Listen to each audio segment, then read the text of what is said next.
Et bonjour à toutes et à tous, bienvenue dans cette nouvelle review. Ça faisait longtemps que je ne vous avais pas fait une review complète d'un véhicule, cette fois-ci atypique, le Lamborghini Urus.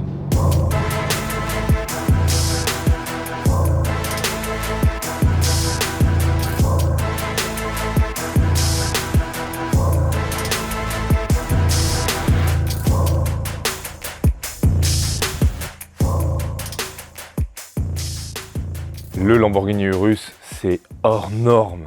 Plus de 5,10 m de large, plus de 2 m de large et 1,70 m de hauteur. Ça n'est pas du tout les mensurations que l'on connaît d'une Lamborghini, comme par exemple une Huracan.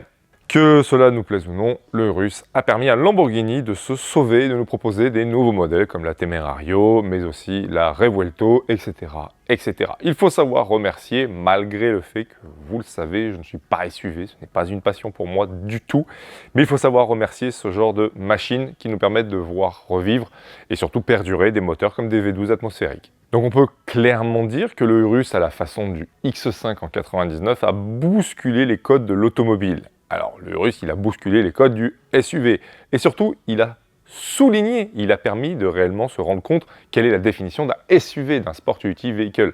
C'est ça, un SUV. C'est un véhicule rapide, très sportif, avec de la place, rehaussé, qui n'a pas grand-chose à faire sur des chemins. Beaucoup de gens confondent 4x4 et SUV. Ça, c'est un SUV. Un 4x4, c'est un Defender ou un Classe G.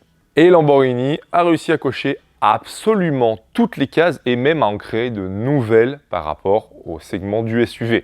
On a ici un V8, 650 chevaux, V8 biturbo, 850 Nm de coupe, vous le verrez dans la deuxième partie, c'est colossal, même si je n'ai pas pu trop accélérer, faute à un manque d'essence. Et vous savez que ce genre de moteurs sont assez voraces, donc la moindre accélération, vous perdez pas mal.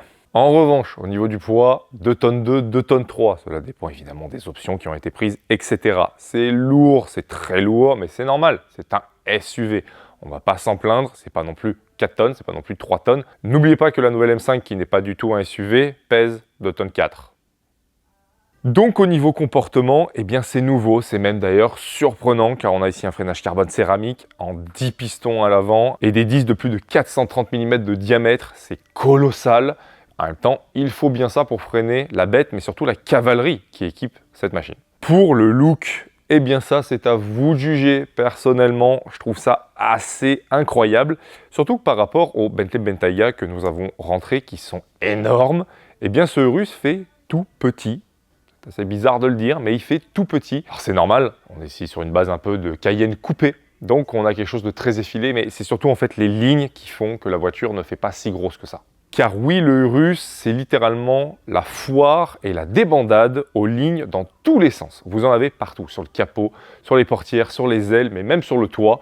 C'est absolument gargantuesque le nombre de lignes qui ont été faites sur ce véhicule. Et c'est ce qui lui permet d'avoir ce look si sportif, ce look si atypique, qui vous permettra de reconnaître un Urus du premier regard. Rien que le pare-choc en lui-même, il n'y a aucun autre SUV qui ressemble à ça. Regardez la gueule, Lamborghini a respecté ses codes stylistiques. On y retrouve des morceaux d'Aventador, on y retrouve des morceaux de Huracan.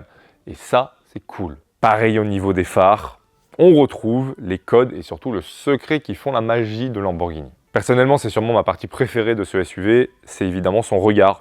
Quelque chose d'intense, quelque chose de vraiment agressif, sans compromis. Il n'y a pas de oui, mais il faut plaire à un plus large public. Non, ça plaira simplement aux fans Lamborghini, ça plaira aux fans de SUV. Tant pis si ça ne plaît pas à des personnes qui voulaient quelque chose de plus conventionnel. Vous avez plein d'autres modèles tels que l'Audi RSQ8.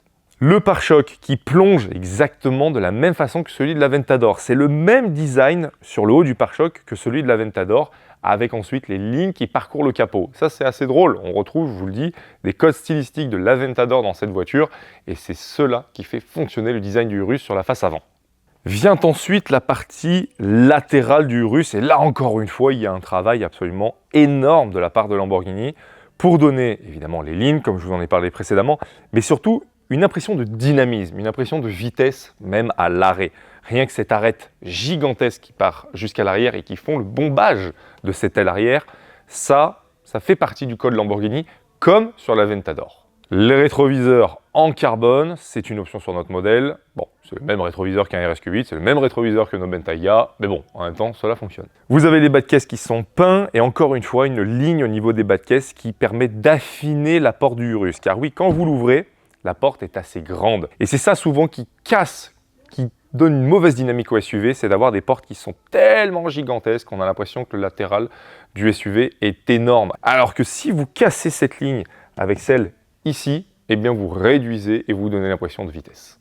Vient ensuite les vitrages qui sont typiquement comme Lamborghini. Regardez ça, comment ça se profile sur la fin. Encore une fois, on suit l'Aventador et la Huracan avec des vitrages super effilés, super fins. Ça donne encore une fois une impression de vitesse. À l'intérieur, vous verrez, la luminosité est très bonne puisqu'on a ici le toit ouvrant. Et on a quand même cette impression un peu d'être enclavé comme dans une Lamborghini. Mais pour moi, c'est une sensation qui est hyper agréable puisque c'est ce que l'on veut. C'est un SUV sportif, c'est pas le SUV pépère. Pour ce qui est des jantes, ça c'est hallucinant. 23 pouces. Rendez-vous compte de cette taille qui est gargantuesque. On est habitué au 18, au 19 pouces, au 20 pouces désormais sur des voitures de sport. Là, on est à 23 pouces. En même temps, il faut bien ça pour faire passer les étriers derrière. Étriers rouges optionnels, jantes noires brillantes optionnelles. Vous le verrez sur les images, certaines des jantes sont abîmées, ne vous inquiétez pas, on les refera. 4 pilotes sport, 4 SUV neufs. Et surtout, ce sont les pneus les plus adaptés pour pouvoir profiter des performances de ce Urus. Il existe des Michelin ou des Pirelli, je crois, en version Cup, pour le Urus Performante. Ça, c'est assez hallucinant. Maintenant, on commence à avoir des pneus ultra haute performance pour des SUV. Mais rien que là, déjà, un Pilote Sport 4 SUV, c'est excellent pour pouvoir profiter de toute la puissance de ce Urus, surtout quand c'est neuf. Et enfin, vient le 3/4 arrière du Urus. Et c'est là qu'on se rend compte, tout simplement, de l'effet coupé de ce Urus. Regardez comment cela plonge sur la vitre arrière. Et ensuite, on retrouve encore une fois du design Huracan, cette fois-ci, un peu plus Huracan, avec la bande de phare en plein milieu, des ouïes absolument partout, et ce cul qui est complètement ramassé, avec les 4 pétards qui sont bien présents, qui sont bien visibles. Et surtout, moi, ce que j'aime bien dans cette vue, c'est cette partie sur l'aile arrière. On a beaucoup de complexité avec du bombage. Encore une fois, les élargisseurs, qui n'en sont pas vraiment, mais qui sont tout simplement les parties plastiques extérieures qui permettent encore une fois de donner cette impression de musculature au SUV. Et cela permet à l'arrière d'avoir un coffre non négligeable de plus de 600 litres, ça c'est assez cool, mais surtout d'avoir cet effet coupé. Vous avez ici un spoiler qui est assez discret, mais qui est présent et qui permet aussi de donner du dynamisme. Et enfin, on a une option qui n'est pas négligeable, c'est le spoiler en carbone sur la malle de coffre. Bref, l'arrière quand même, il y a quelque chose qui se dégage. Il y a quelque chose qui permet aux Russes d'avoir cette agressivité, même lorsqu'on est à l'arrêt. Mais là, évidemment, lorsque vous roulez, c'est encore accentué par le son du moteur que vous verrez et surtout vous entendrez dans la deuxième partie. Quelque chose de tout bête sur le Urus, mais sur les portes, vous n'avez pas de montant. Ça, c'est très cool. Ça permet encore une fois d'avoir un aspect qualitatif. Encore une fois, ça permet aussi d'avoir un look sportif du SUV. Et au détail qui est super cool, le soft close. Et enfin, à l'intérieur du Urus, eh bien, là encore une fois, on respecte les codes Lamborghini. Oui, il y a beaucoup d'apartés avec l'Audi RSQ8. Forcément, c'est une base d'Audi RSQ8.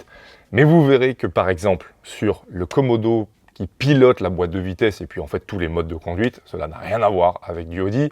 Les écrans, eux, évidemment, sont comme chez Audi. C'est tout à fait logique, mais justement, c'est tellement pratique, c'est tellement bien fait que l'on n'a pas à s'en plaindre. Les sièges sont hyper bien faits, vous avez un super maintien, mais alors surtout un super confort. Ils sont hyper moelleux, le cuir est d'une qualité impeccable. Ils sont très beaux, surpiqués de rouge. On a tout l'intérieur qui est surpiqué de rouge ici, optionnel aussi. Le ciel auto en Alcantara. Vous avez aussi évidemment le cuir étendu sur tout le tableau de bord. Le carbone, très important à avoir quand même sur un Lamborghini Urus, surtout dans votre intérieur. Vous avez le volant qui lui aussi est propre au Urus et on retrouve le logo Lamborghini. Ça, c'est tellement cool d'avoir ce logo face à soi dans un véhicule aussi confortable et aussi facile à vivre qu'un Urus. La planche de bord, évidemment, ça rappelle du Lamborghini, que ce soit les aérateurs, que ce soit un petit peu cette casquette de tableau de bord, cette large planche de bord qui continue avec du carbone. Évidemment, on marche avec du design Lamborghini dans cette auto. Les poignées de porte intérieures, par exemple, sont les mêmes que celles de la Huracan. Voilà, donc si vous avez une Huracan, au moins, vous ne serez pas dépaysé. Et ça, encore une fois, c'est du détail, mais ça participe au plaisir. Au niveau de la connectivité, vous avez l'Apple CarPlay, les sièges chauffants, vous pouvez tout piloter, vous pouvez tout programmer, vous avez évidemment le GPS, vous avez un digital display devant vous, bref, c'est hyper bien équipé et cela d'origine. Et enfin, évidemment, une question très importante, les places arrière. Je précise que le siège ici est réglé pour ma taille, 1m92. Vous pouvez le constater par vous-même, je suis extrêmement bien assis. Ma tête ne touche pas le plafonnier car évidemment il est creusé au niveau des têtes pour pouvoir être à l'aise. Mais regardez ça, je suis extrêmement bien. J'ai de la place devant mes genoux. Alors évidemment je n'ai pas 15 cm, mais j'ai tout de même de la place. Et cela me permet d'être à l'aise derrière ce Urus. Les sièges sont très légèrement baqués et ça vous permet aussi d'avoir un maintien si des fois votre pilote se prend pour Colin McRae sur une petite route de montagne. Et cela tombe bien que l'on parle de ça car nous allons nous rendre dans le Vercors afin de faire des plans dynamiques et des plans surtout en extérieur avec ces belles couleurs d'automne avec ce Lamborghini Urus.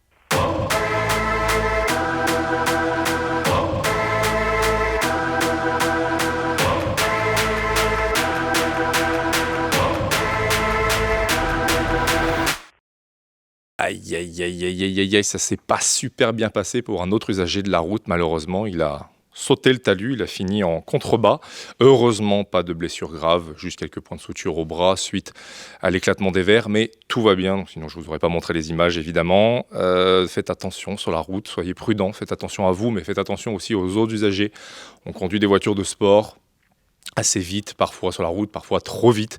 Donc faites attention à vous, c'est pas un message du gouvernement, c'est juste du bon sens. Et merci à la gendarmerie et merci aux très sympathiques dépanneurs avec qui j'ai pu discuter pour leur bienveillance et surtout l'efficacité. Hein. Ils prennent soin de nous, donc c'est plutôt appréciable. Retour maintenant à la vidéo du Urus.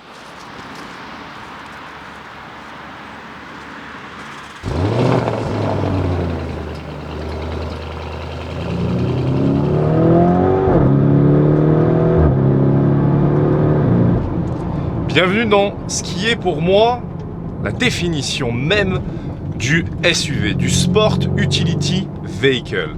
Pour moi, le Urus représente à merveille qu'est cette définition d'un énorme SUV, mais surtout d'un SUV sportif, réellement sportif.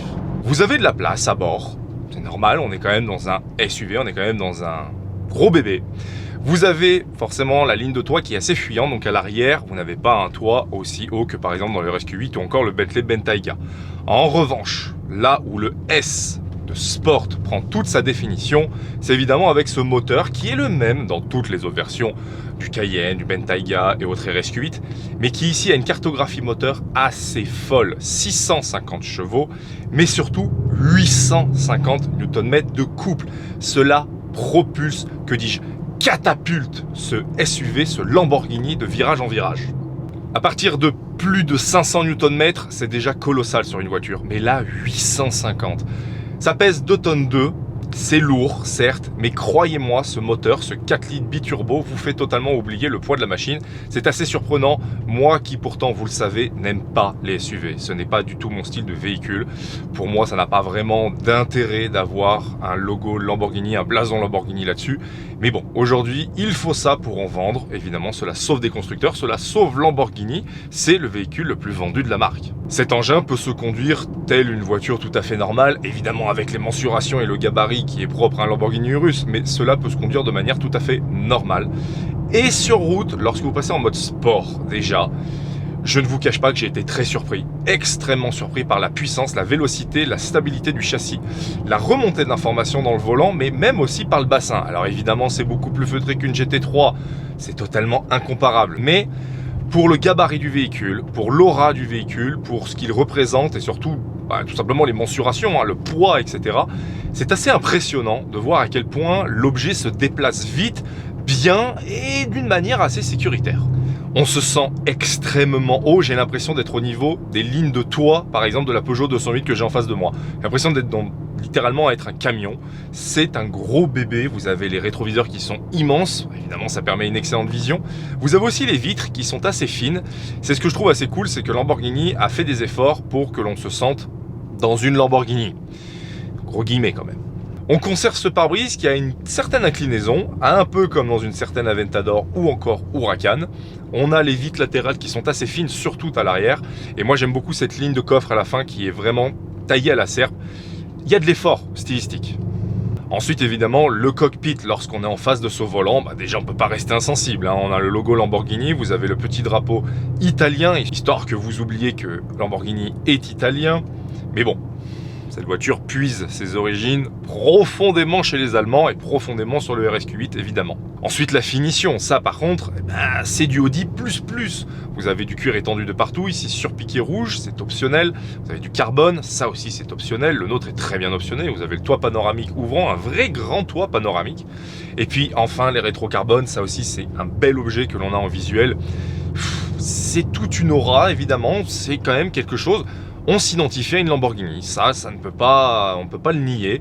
C'est quelque chose qui a du caractère, quelque chose qui ne va pas déplaire aux propriétaires de Lamborghini Huracan ou Aventador. Si vous avez ça dans le garage, c'est cool. Enfin, quelque chose que je trouve très cool, la commande de boîte aux palettes. Cela se commande comme sur une Aventador ou une Huracan. Double coup de palette, vous êtes au neutre, un coup sur le plus, vous passez la première. Ça c'est cool d'avoir mis ça sur un SUV, ça vous permet, si vous avez déjà conduit une Huracan ou autre chose, d'avoir l'habitude de retrouver en fait tout simplement vos bases, de retrouver toutes vos habitudes et vos réflexes.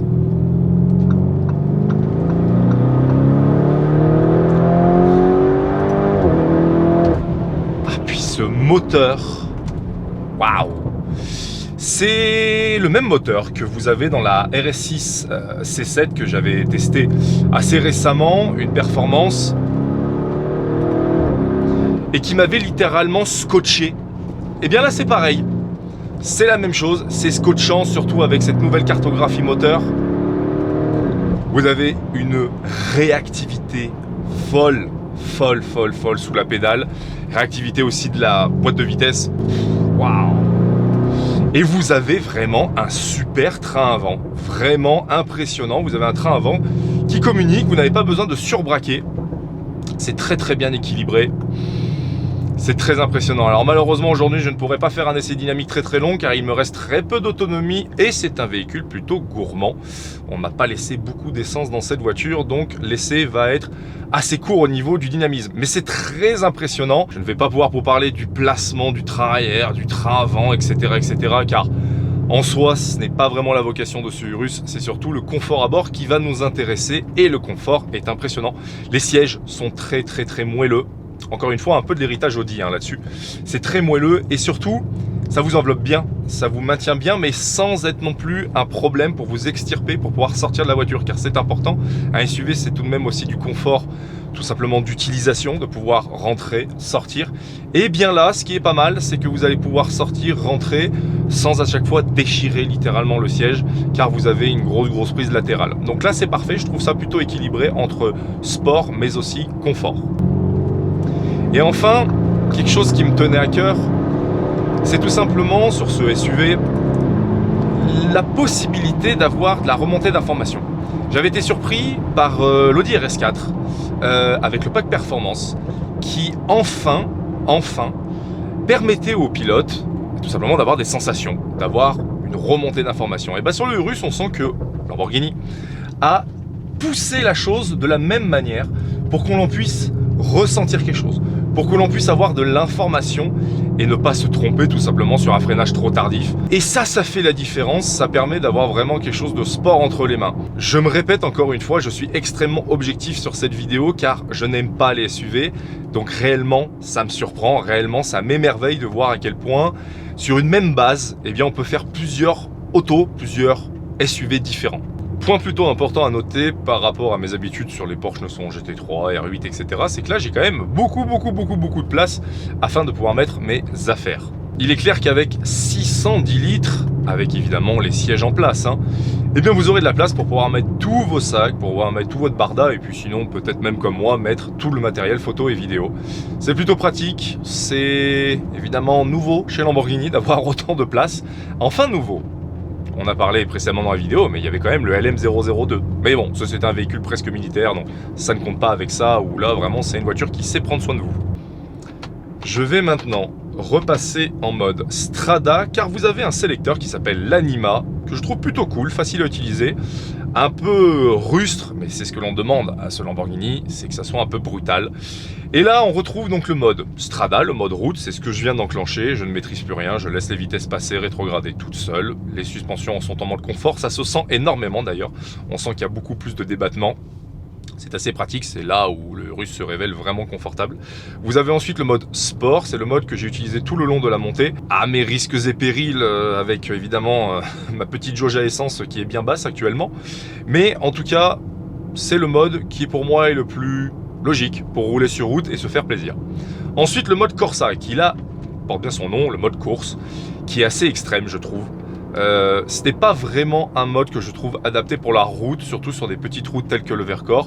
Ça sera sûrement plus adapté sur quelque chose de plus large, plus grand, mais en tout cas ici ça n'a aucune utilité. Et enfin le mode Neve, qui est le mode tout simplement pour la neige, qui est un peu le mode baroudeur du Urus. Bon, je doute que ce véhicule un jour verra bien plus qu'une allée gravillonnée, mais bon.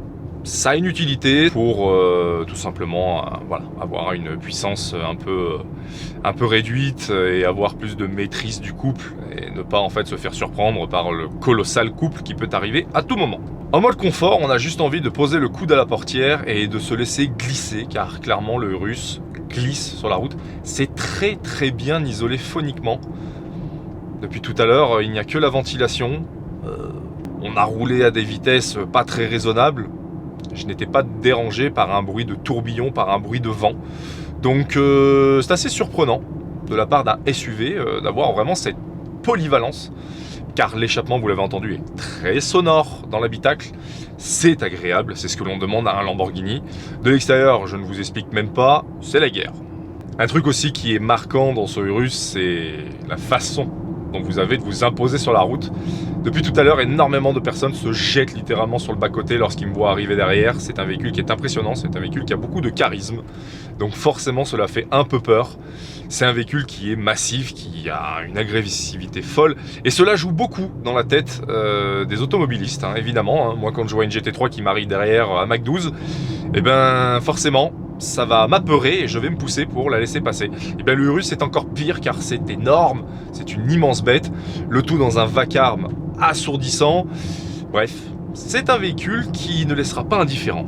Pour résumer, le Urus, je pense qu'effectivement, au niveau de la production mondiale des SUV, on est ici sur la crème de la crème, on est ici sur quelque chose qui représente bien la gamme. Et ça ne sera pas pour déplaire aux amateurs de SUV, évidemment. Il est évidemment disponible, hein, si je vous le présente, c'est qu'il est disponible et visible au showroom de Conseil Sport Automobile. N'hésitez pas à appeler Eric ou Kevin si vous avez besoin de plus d'informations, l'historique du véhicule, etc. Vous aurez plus de 50 photos, toutes les options sur l'annonce du site internet, tout le descriptif, bref, le top pour pouvoir déjà avoir un premier visuel du Lamborghini Urus. Abonnez-vous aussi à notre compte Instagram Conseil Sport Automobile au pluriel, pour avoir toutes les nouveautés en primeur qui arrivent au showroom et la possibilité de faire du off-market car on met 2-3 jours à faire les annonces forcément. D'ici là, prenez soin de vous et bonne route.